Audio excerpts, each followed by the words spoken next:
ବର୍ଷା ଦିନ ତ କଣ ମାଛ ଶୁଣ ଟିକେ ତ ଶୋଇ ପଡୁଛି କଣ ନା ଆରେ ଇଆଡକୁ ଶୁଣ ଗୋଟେ କଥା ତମ ଗାଁରେ ପୁରା ଆଳୁ ନଥିଲା ଲୋକ କହୁଥିଲୁ ଛୋଟବେଳେ ଆଳୁ ଖାଆନ୍ତି ଆଳୁ ଖାଉନଥିଲେ ମାଉସୀ ଆଳୁ ହଉଛି ଓଡ଼ିଶାର ଆଳୁ staple food। ନାହିଁ ଆମର ଏଇଠି ହାଟ ନଥିଲା ଜାଣିଲୁ ନା ଭୁବନେଶ୍ୱର ହାଟ ଥିଲା ନା କ୍ୟାପିଟାଲ ହାଟ ଥିଲା ନା ଦୋକାନ ବଜାର ଥିଲା ଯାଇ ପିପିଲି ହାଟ ପିପିଲିକି ବାପା ହେରିକା ସକାଳୁ ଯିବେ ଯଦି ଆସିଲା ବେଳକୁ ସଞ୍ଜ ବୁଡ଼ିବ ସେତେବେଳେ ଗାଡ଼ି ମଟର ନଥିଲା ଚାଲି ଚାଲିକା ପିପିଲି ଯିବେ ହାଟ କରି ପୁଣି ଚାଲି ଚାଲି ଆସିଲା ବେଳକୁ ସଞ୍ଜ ବୁଡ଼ୁଥିଲା ଯଦି ଆଳୁ ଆଣୁଥିଲେ କିଲୋ ହଉ 2 କିଲୋ ହଉ ଯାହା ପରିବା ଯାହା ଆଣିଲେ ଆଳୁ ଆଣିଲେ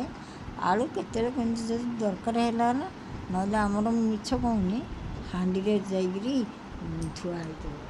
ଯଦି କିଏ ଆଇଲା କୁଣିଆ ମୈତ୍ର କିଛି ନହେଲେ ଡାଲି ଆଳୁ ଭର୍ତ୍ତା ହେଲା ସେ ଖାଇକି ଗଲେ ଜାଣିଲୁ କିନ୍ତୁ ଆଳୁ ଆମର ସବୁବେଳେ ତରକାରୀ ହୁଏନି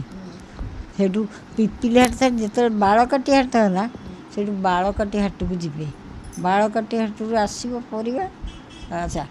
ବାଳକାଟି ହାଟକୁ ଯାଇକିରି ଆଣିକି ସବୁବେଳେ କିଏ କରି ଖାଇପାରିବ ପିପିଲି ହାଟକୁ କିଏ ଯାଇପାରିବ ଚିନ୍ତା କର ଆଉ କୁଣିଆ ମୈତ୍ରଟେ ଆଇଲେ ଆଳୁ ତ ଦରକାର କିଛି ନହେଲେ ଡାଲି ଆଳୁ ଭର୍ତ୍ତା କରିକି ତ ଦେବ ନା ସେତେବେଳେ ତ ଏତେ ନଥିଲା ଯେ ତୁମେ 1000 ଆଇଟମ୍ ଆଳୁ କରିକି ନଥିଲା ଦେବ ଯଦି କ'ଣ ପକଉଥିଲୁ ତରକାରୀ ବା ପକାଇବା ସାରୁ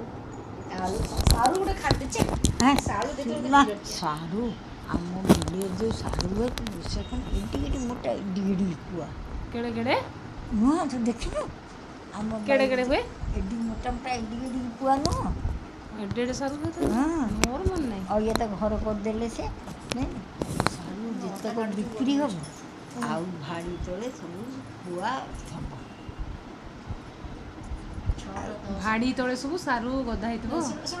ଆଉ ଦେଶୀ ଆଳୁ ଭାତ ଆଉ ମୁଗ ଡାଲି ସେ ମୁଗକୁ ରଗଡ଼ା ହବ କ'ଣ ହୁଏ ତମ ମାମୁଁ ଘରେ ସେତେବେଳେ ଥିଲା ବା ମୁଗ ସାଙ୍ଗେ ସାଙ୍ଗେ ଭାଜିକି ରଗଡ଼ିକି ମୁଗ ଡାଲି ରଗଡ଼ା ହବ ରଗଡ଼ି ତାକୁ ପାଛୁଡ଼ା ହବ ତାକୁ ଖଦଡ଼ ସବୁ ବାହାରି ହବ ସେ ଖଦଡ଼ରୁ ଏମିତି ମୁଢ଼ି ଭଳିଆ କରି ଖାଉଥିବୁ ହେଲା ସେ ଖୁଦ ଯୋଉ ତାକୁ ସେଇ ଡାଲି ଶାଗ ଭଜା ତାପରେ ଯଦି ଦ୍ୱିପହର ସରିଗଲେ 4ଟା 4:30 ପୁଣି ଦୌଡ଼ା ତାକୁ କହନ୍ତି ନା କ'ଣ କହନ୍ତି ଗୋଟେ ଦୌଡ଼ ମାନେ 2 ଥର ଖାଇବ ହଁ ଦୌଡ଼ ଯୋଉ ପୁଣି ଥରେ ପଖାଳ ହାଣ୍ଡିରୁ ହେଲା ଆଳୁ କିନ୍ତୁ କାଠି ମାନେ ଯୋଉ ଖଡ଼ିକା କାଠି ଗେଞ୍ଜି ହେଇକି ଆଳୁ ପୁରା ଧାଡ଼ି ଲମ୍ବା ହେଇଥିବ ଭାତ ହାଣ୍ଡି ଭିତରେ ହେଲା କିଛି ନହେଲେ ଆଳୁ ହେଉଛି ସେତେବେଳେ ଭାତ ହାଣ୍ଡି ଭିତରେ ଖଡ଼ିକା ଦେଇକି ଆଳୁ ଦେଇକି ସିଝା 5ଟା 7ଟା ଆଳୁ ଓ ଭାତ ଯୋଉ ତମର ଯୋଉ ଇଏ ହୁଏନି କି ଧାନ ଉଷୁଆ ହୁଏନି ସେ ଧାନ ଉଷୁଆ ହାଣ୍ଡି ଭିତରେ ପଡ଼େନି ଇଏ